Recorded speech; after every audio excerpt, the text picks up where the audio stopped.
class! Welcome back! Oh, ba't parang di kayo masaya? Paano kami magiging masaya, ma'am? 10 activities yung gagawin namin. Alam nyo, puro kayo reklamo. Konti pa nga lang yan eh. By the way, may bago tayong gagawin. Sabihin niyo sa akin kung ano yung New Year's resolution nyo. Mag-umpisa tayo kay Kyle. Ako po, ma'am? Sige, ako. Ako ba si Kyle? Ang New Year's resolution ko ay mas gagalingan ko pa sa school. Very good! Okay, next, Scarlett.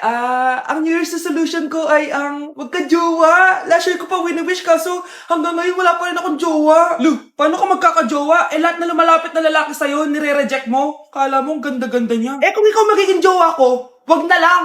Mamatay na lang ako. Tama na yan. Samantha, ikaw na. Ang New Year's resolution ko ay wala. Dahil sobrang perfect ko, no? Feeling naman neto. Ako kaya yung pinakamabait at pinakamaganda dito, no? Ang pinakamasamang ugali. Anong sabi mo? Totoo naman eh. Dapat ang New Year's resolution mo, ang maligo ka. Puro ka make-up, ang asim-asim mo naman. Ganon? Ang New Year's resolution mo dapat ay ang mag-toothbrush ka. Dahil ang baho ng hininga mo, lahat ng crush mo, nata-turn off sa'yo. Kumpara naman sa'yo, be. Itsura mo pa lang, nata-turn off na sila. Walang iya ka? Manda ka sa akin pagkatapos nito. Ang New Year's resolution ko ay ang ibagsak kayong dalawa! Tay? O anak, si nanay kasi kahapon pwede umuwi. Ano na kaya nangyari doon? Busy lang yung nanay mo. O siya, may good news ako sa'yo.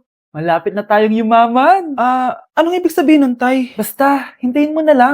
Opo, Tay. Mabibili mo na lahat ng gusto mo, anak. Nasaan na kaya si nanay? The subscriber cannot be Nay, reached. sumagot ka! Please try again later. Anak, may aasikasuhin lang ako para yumaman na tayo. Ikaw mo nang bantay ng bahay, ha? Tay, si nanay kasi ilang araw nang di umuwi. Wala ka pa rin bang balita sa kanya? Scarlett, di ba sabi ko sa'yo busy ang nanay mo? Babalik din yun, huwag ka mag-alala. Sige na, ha? Kainis, wala na naman signal. Kailangan ko tawagan si nanay. Naku, Mare, tigilan mo na ako, ha? Scarlett? Aling Rosa? Bakit po? Bakit nandito ka? Hindi ba dapat nasa burol ka ng nanay mo? Burol? Nagjo-joke ka ata, tita. Buhay pa yung nanay ko. Kakagaling ko lang dun eh. O eto, hindi ba't nanay mo yung nakaiga dyan sa kabaong? Scarlett, anong ginagawa mo dito sa labas? Tay, explain mo to. Bakit nakaburol si nanay, ha? Kaya siguro hindi siya umuwi ng ilang araw? Hala, bukas na pala pasahan nito. So, ano na balita ng revision ng thesis natin, Samantha, ha? Babe, ano ba?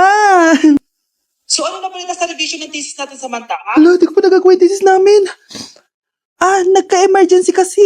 Sus, emergency? Kasama mo lang naman jowa mo. Tanggalin kita sa group dyan eh. Patay, lagot ako neto, babe. Paano niyan tayo? Ay, mga bes, huwag kayong mag-away-away ha. Kumalma kayo. Sabayin niyo muna ako ha. Jopay. Kumusta ka na? Huwag ka nang mawala. Ngayon, Teka, si Scarlett ba yun? dadalhin kita sa aming bahay. In fairness, ang ganda ng boses mo, be. Di tayo mag-aaway. Aalis tayo. Sa tunay na mundo. O, diba? Kumalma rin kayo. Ang fun kasi magkanta-kanta dito sa bus. Tapos, nakakaaliw pa yung mga filters. Buti na lang talaga, magaganda yung mga boses natin, mga bae. Truly! Wala pang ginawa sa Scarlett, oh. Ikaw, Scarlett! Nasaan yung ayos mo, ha? Ay, sorry. Wala din pala ako. Wait lang, gagawin ko na, ha? Sorry na. Pwede ba? Sana magustuhan niya ako. Anak, ba't kaya itsura mo, ha?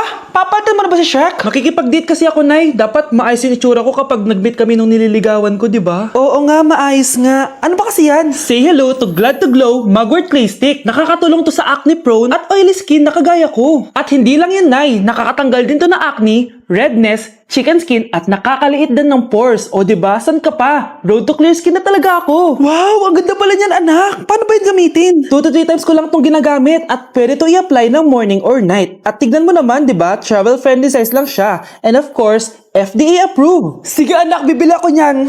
Nabudol mo na naman ako. Hala, malilate na ako sa date namin. Sige na, Nay, maliligo na ako. Nay, gusto ko daw makilala ng jowa ko. Sige anak, papasukin mo. Sige Nay. Babe, pasok ka. Halik kayo, kumain muna kayo. Babe, kain ka na. Anong pangalan mo, iho? Anak, hindi ba to nagsasalita? Baka nahihiya lang yan, Nay. Ikaw talaga, babe. Sige, kain na kayo.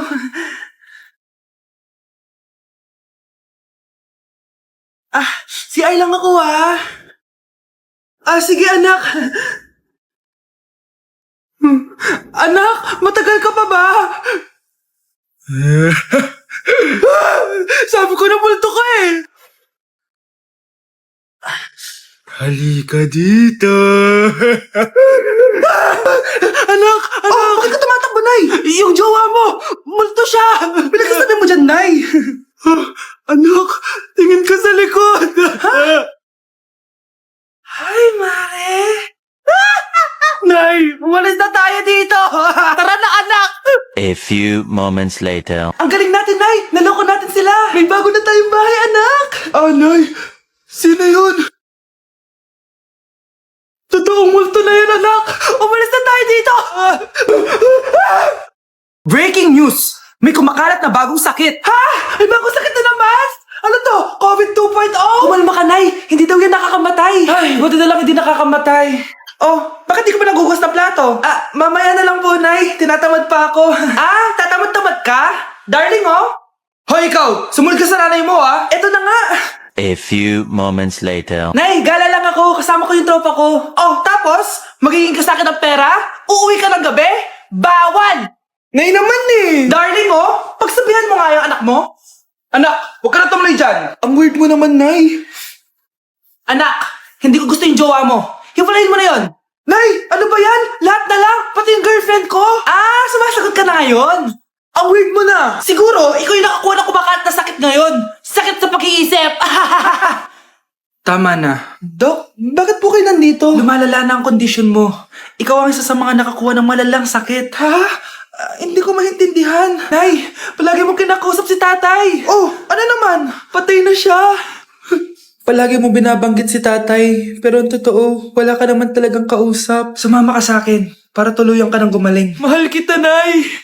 Ikaw na lang yung meron ako. Sorry, anak. Mahal din kita. Nay, pengin pera? Yan, diyan ka magaling sa paghingi. Wala akong pera. Damot naman. Bibigyan mo din ako ng pera, Nay. Tao po! Anak! May tao ata dun sa labas. Tingnan nyo nga. Yun, Nay. Nag-aaral ako, Nay, kausap ko jowa ko, Ay, sorry, babe. Ginugulo kasi ako ni mama, eh. Nay, nagtitiktok ako, Ano ba yan? Ang tatamad nyo? Asan na ba si Kyle? Baka may pera po kayo dyan. Pangkain lang po. Hawa ka naman. Ito. 10 pesos. Salamat po. At dahil dyan, may 100 pesos ka. Salamat. Vlog ba yan? Opo, mag-hype po kayo. Binibigyan po namin yung mga taong tumutulong sa amin. Talaga?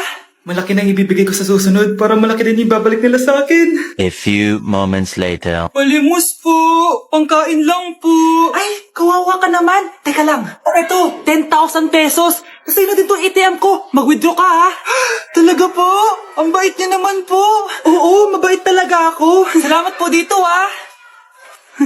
Saan nagpunta yun? Babalik naman yun, di ba?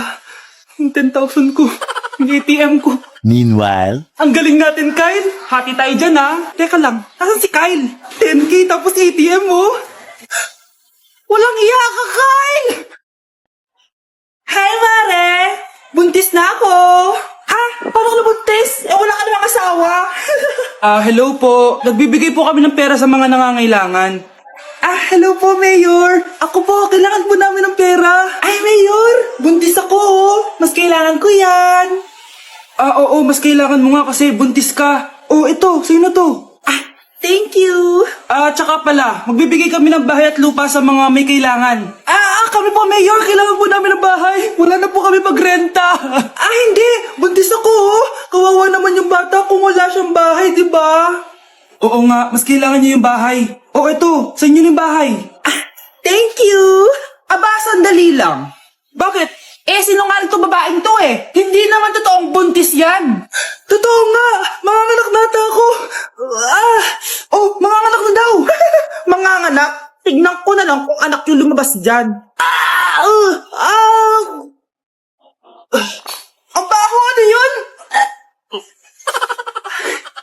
O, di ba? Sinungaling kong babaeng to. Nagdadalang tae lang pala.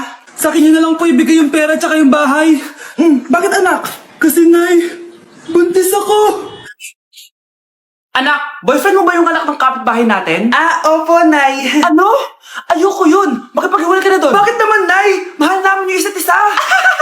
Di nga marunong magbayad ng utang yung nanay nun? Oh, ano naman kinalaman namin doon? Basta. Di kayo pwede nun. A few moments later. Babe, pumunta ka na. Tulog na si nanay. Hi, babe. Hello. Ba't parang kabado ka, babe? Kasi ayaw sa'yo ng nanay ko. Ayan na nga ba sinasabi ko? Nay! O anak, bakit nandito ka sa bahay ng babaeng yan? Nandito pala hindi marunong magbayad ng utang. Nahiya naman ako sa'yo, chismosa. Teka lang, magkano ba utang mo sa kanya, Nay? 50 pesos. 50 pesos lang yung utang niya sa'yo? 50 pesos lang? Umiiyak na? Bakit? Malaking bagay na yun sa akin. Oo, ito. Bibigyan ko kayo tig 1,000 tig isa. Ito, Nay. Manahimik ka na, magpapakasal na kami next week ng girlfriend ko, Aba, kasal agad? Dagdagan mo to. Nay naman. Magkano po ba? 10 milyon. 10 milyon? Babe, mukhang 2050 pa tayo pwede magpakasal.